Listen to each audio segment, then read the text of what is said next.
A Cadeia da Prece, Jesus mais perto de você. Bom dia, bom dia, bom dia, bom dia a todos aqueles que formam essa família da Cadeia da Prece há tantos anos, na Band, na Top TV, na Central TV, no canal 525, da Claronet, né? Sempre um prazer renovado e sempre uma responsabilidade renovada estar com vocês aqui, procurando levar ao seu coração uma palavra de fé, de esperança, de amor, uma palavra que jogue você para cima, né? Porque esse é o sentido do Evangelho. O Evangelho é o poder de Deus para a salvação de todo aquele que crê. E essa salvação não compreende só a salvação da alma, a salvação de toda e qualquer situação que estejamos passando no momento, né? E o momento que estamos vivendo, estamos começando a sair dessa crise horrível provocada pela pandemia no mundo, né? Mas, como eu falei a semana passada, né, as sequelas estão aí. Muita gente sofrendo, muita gente que ainda eu tenho atendido, né, e visto o estrago, coisas assim absurdas pós-Covid, né? Coisas absurdas, né? Então eu reitero, volte para a sua igreja. Você precisa mais do que nunca, você precisa da tua igreja. Você precisa dos teus irmãos, da tua família espiritual. Precisa cantar junto, orar junto, ouvir a palavra junto, receber uma oração juntos. Você precisa, sai da toca, né? Você não é coelho, né? Sai da toca, vem para a vida, não desanime. O mundo, a vida segue, né?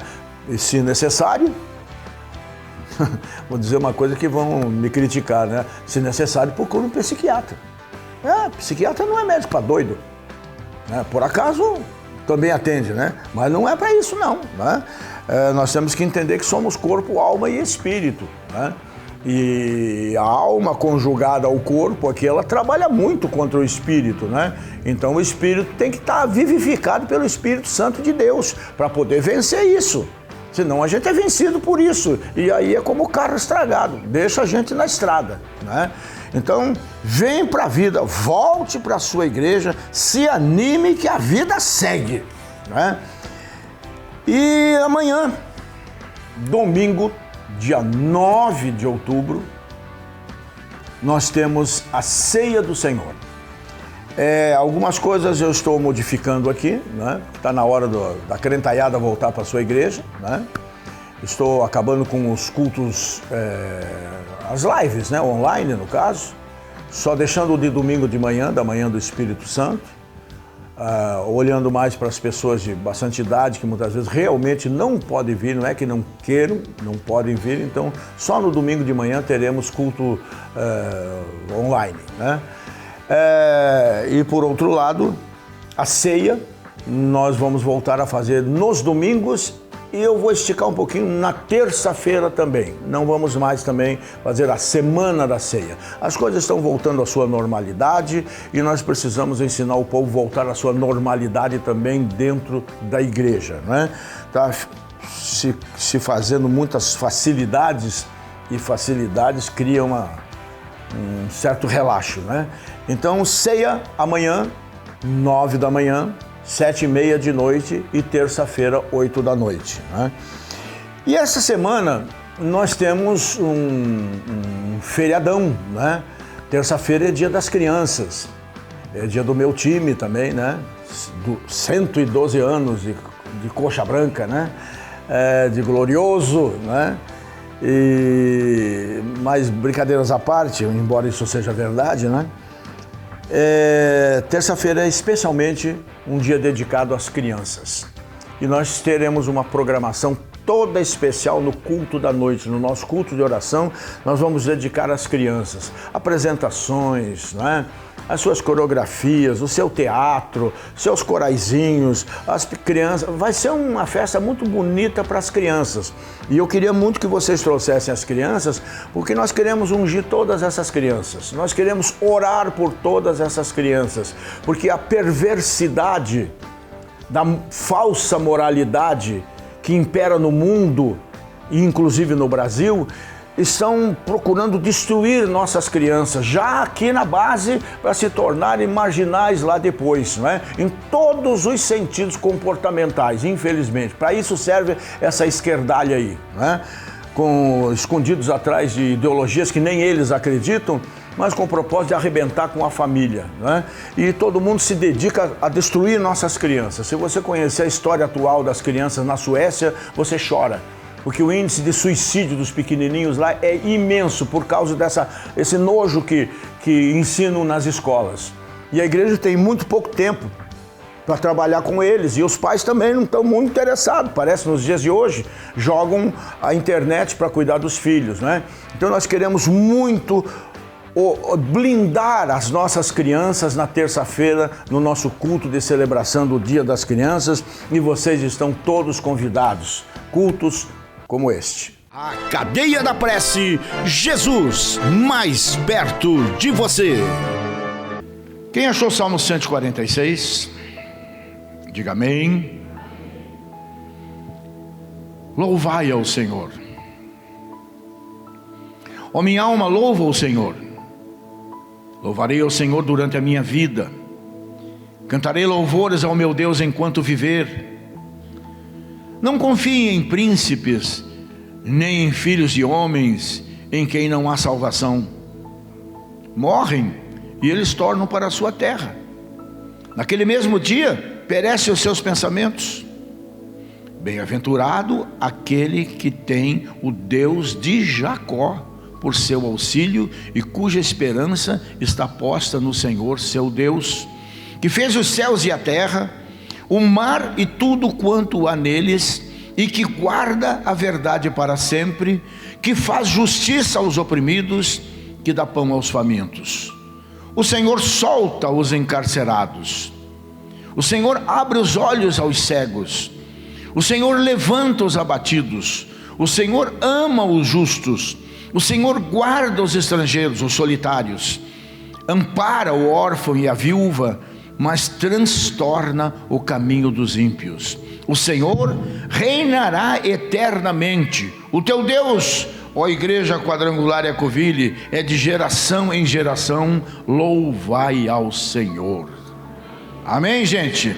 E nesse texto sagrado, o salmista chama de bem-aventurado o homem, a pessoa, cuja esperança está no Senhor, cuja esperança é o Senhor. O mundo diz que a esperança é a última que morre, mas morre, é a última, mas morre. A nossa esperança é eterna. Eu disse é eterna. Não é apenas para essa dimensão de vida, é para toda a eternidade. O Deus da Bíblia é o Deus da esperança. Ele é o Deus da esperança, ou o Senhor da esperança. E somente o cristianismo, somente dentro da nossa fé, possui o Deus da esperança, o Salvador da esperança, o livro da esperança. Nós somos o povo da esperança, como diz lá em Jeremias, a esperança de Israel.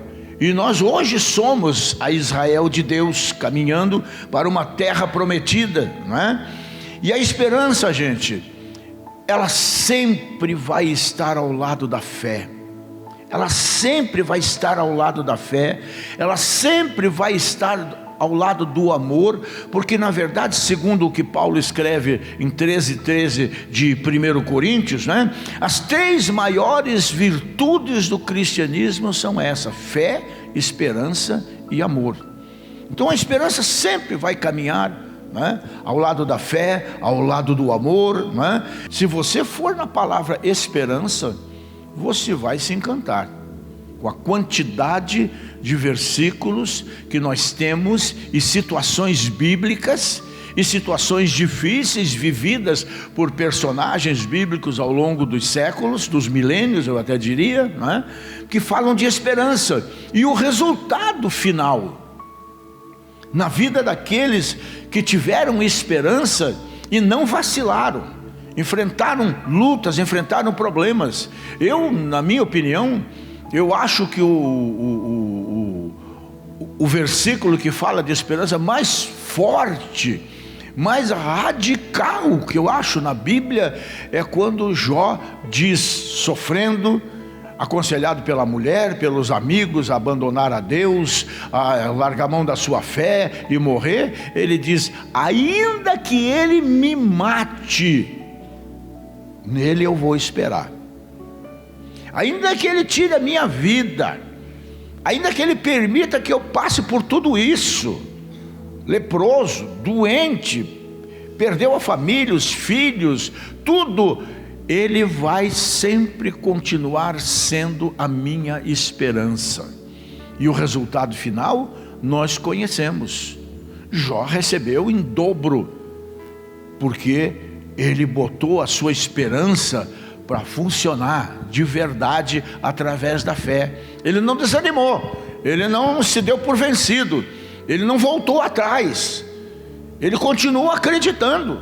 Não estou entendendo nada, não sei qual é o caminho, e isso é uma lição para nós. Não sei qual é o caminho que eu estou trilhando, não sei por que eu estou trilhando esse caminho, não sei onde esse caminho vai dar, mas eu tenho esperança, porque eu sei quem me guia nesse caminho.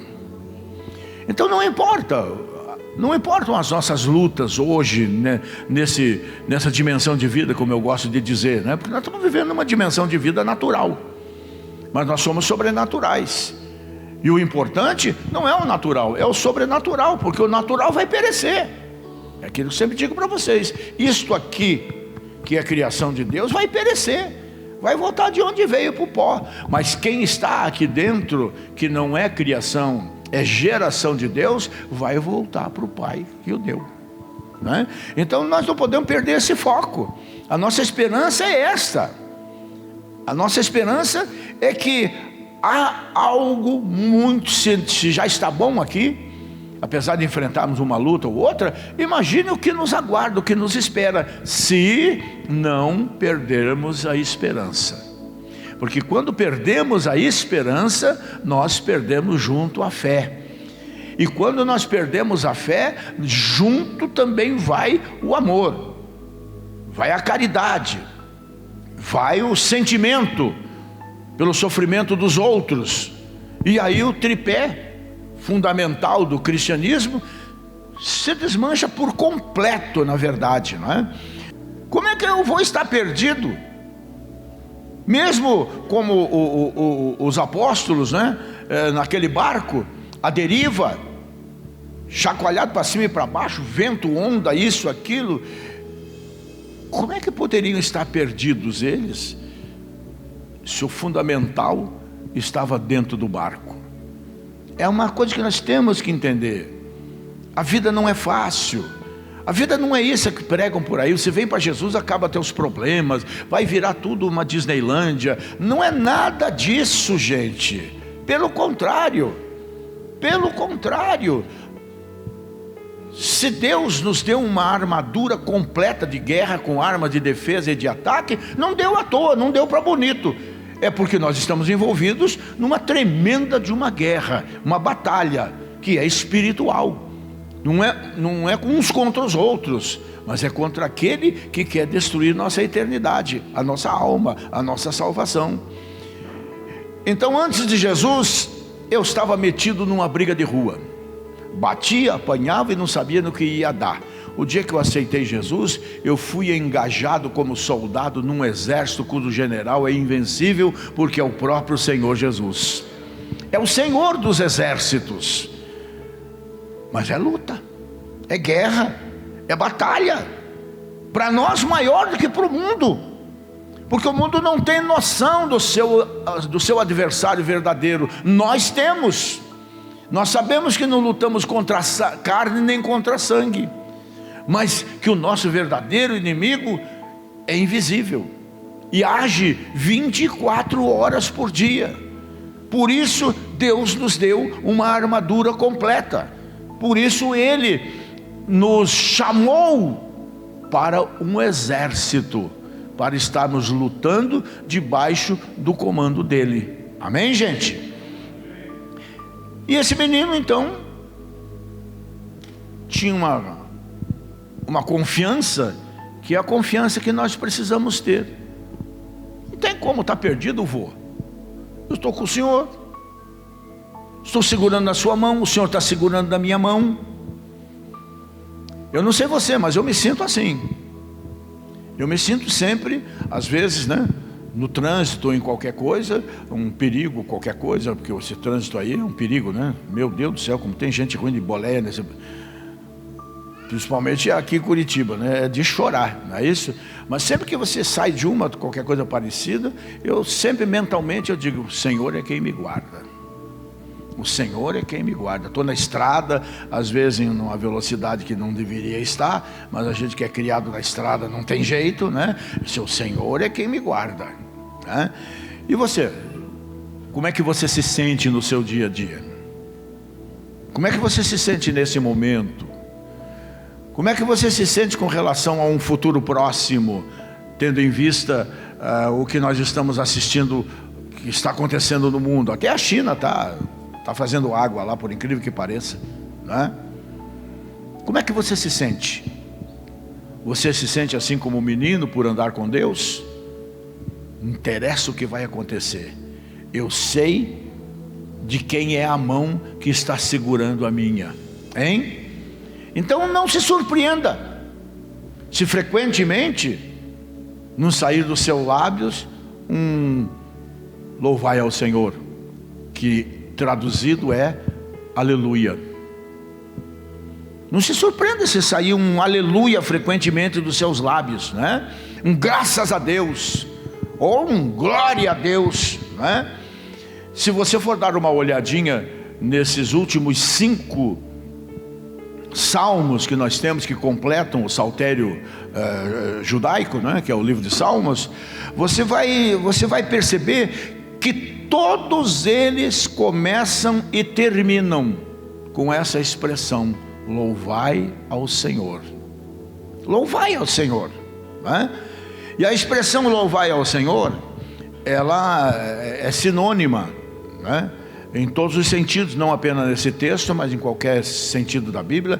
Ela é sinônima da palavra aleluia. É bom se aprender, porque o aleluia, eu gosto muito da forma como ele é escrito, com vários H's, vários L's, Y, aleluia, né?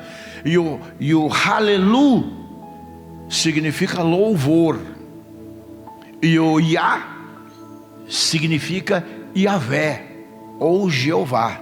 Então, aleluia, louvai ao Senhor. Sabia disso? Simples assim, mas é assim. Aleluia, louvai ao Senhor. Louvai ao Senhor é aleluia, né? Então isso é sempre uma expressão. Esse aleluia tem que brotar naturalmente dos nossos lábios em todo e qualquer momento, porque é uma expressão de gratidão pela presença de Deus. Se a gente não pratica isso, é porque está muito deprimido, muito para baixo, vamos assim dizer, que não consegue enxergar, principalmente no deserto, nos perigos, os grandes livramentos do Senhor, o grande amor de Deus por nossas vidas. Ah, se Deus não te amasse! Ah, se Deus não me amasse! Eu não sei o que teria sido da minha vida. Eu digo teria porque teria mesmo. Há muito eu não estaria aqui. O Senhor já me tirou de algumas situações muito difíceis, de risco de vida mesmo. Mas estou aqui. Você está aqui. Você está aqui? Então você é prova do amor de Deus. Porque você já era faz tempo. Mas nós somos por causa do amor maravilhoso de Deus. Mas talvez, né, dentro desses tempos tão sombrios que nós estamos vivendo, de tantas perdas que nós estamos vivendo, né, talvez o teu coração esteja tão preocupado, entristecido, desanimado, oprimido pelos problemas, até os questionamentos que você raramente ou nunca, né, louva o Senhor. Talvez são tantos pensamentos, são tantas preocupações, que fica difícil brotar dos nossos lábios um glória a Deus, um aleluia, um louvai a Deus, né? Isso talvez até é muito comum, lamentavelmente dentro da igreja, mas lá fora, eu sei por causa das amizades que eu tenho, né? Resmungando e responsabilizando Deus. 9 em cada 10 pessoas responsabiliza Deus pela pandemia. 9 em cada 10 que não tem Jesus responsabilizam Deus pelo vírus. Deus nem é chinês. Não é esse maluco que inventaram essa coisa maluca aí, né? Tem tanta coisa aí, né? Não é teoria da conspiração não, mas tem tanta coisa por aí que a gente não sabe.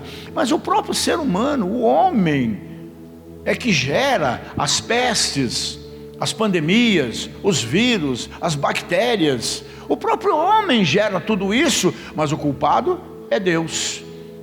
E o pior de tudo é que tem crente, tem pregador, acreditando que Deus permitiu o vírus para falar com a humanidade. É um absurdo isso.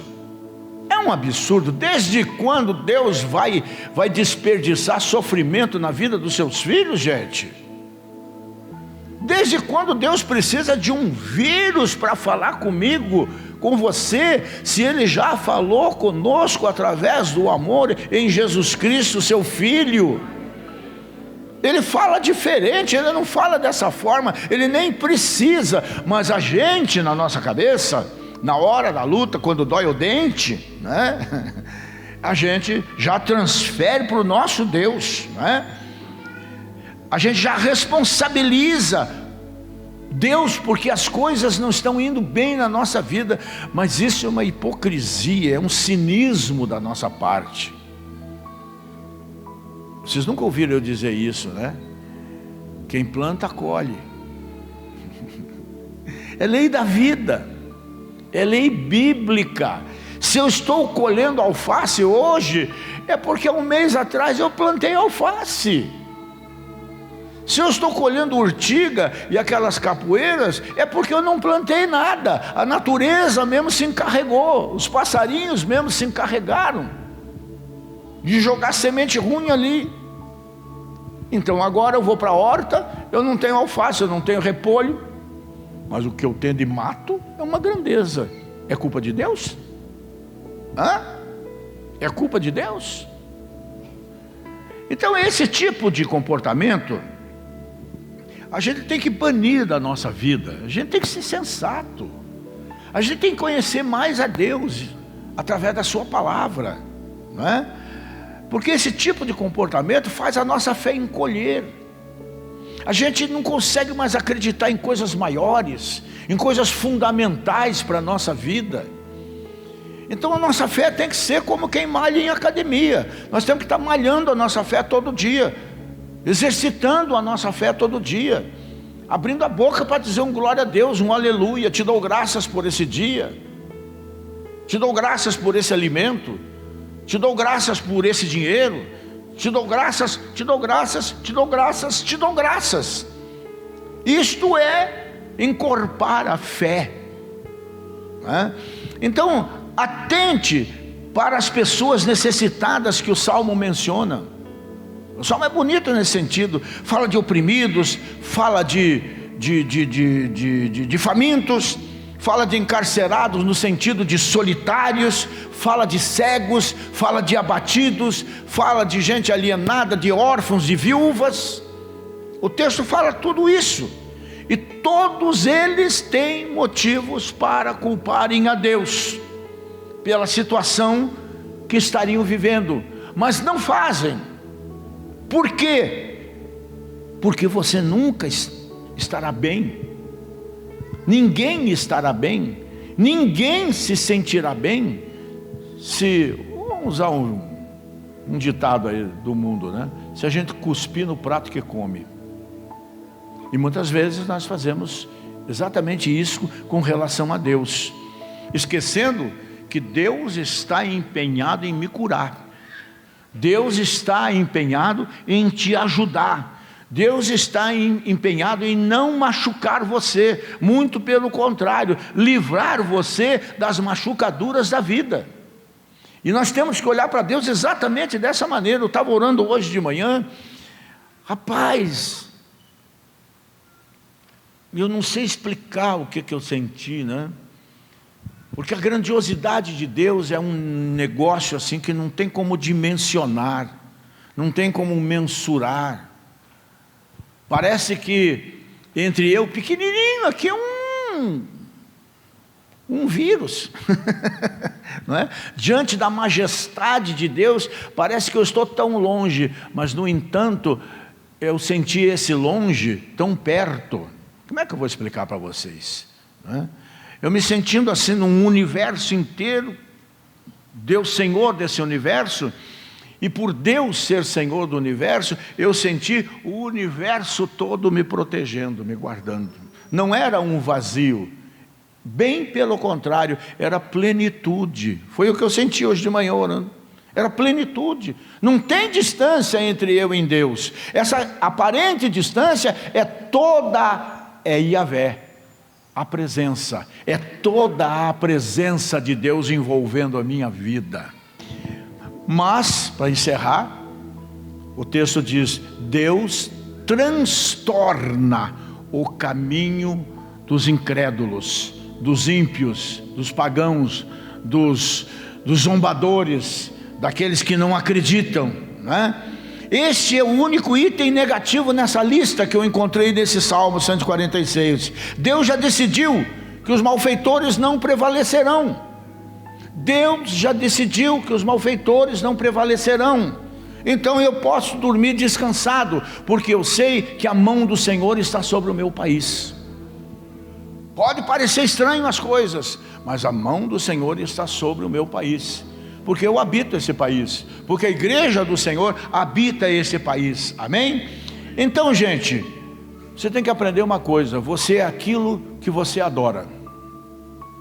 Você é aquilo que você adora. Quando você se apega ao jeito espiritual, não, ao jeito divino de ser, quando você se apega ao jeito divino de ser, você começa a assumir as mesmas qualidades na sua própria vida. Quanto mais você conhece da palavra, quanto mais você ora, quanto mais você cultua a Deus, mais parecido com Jesus você fica. É normal isso, é natural isso, não é? A gente nem percebe isso aí. Mas a gente de repente começa a falar igual a pessoa que é a pessoa que a gente admira. A gente começa a agir da forma que a pessoa que a gente admira age. É uma coisa natural que vai acontecendo, né? E se você não é um lutador, pelo menos a gente tem que ser ajudante do lutador. Se eu não sou a pessoa determinada como eu gostaria de ser, pelo menos eu tenho que ter a minha fé firmada em Jesus, porque Ele é um lutador e um vencedor por excelência, né? E o que mais a gente poderia dizer, né? Deus reina eternamente. Deus reina eternamente. E você estará seguro eternamente, porque Deus está com você.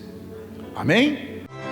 Apresentação: Rogério Amorim, o seu pastor da televisão. A Cadeia da Prece, Jesus mais perto de você.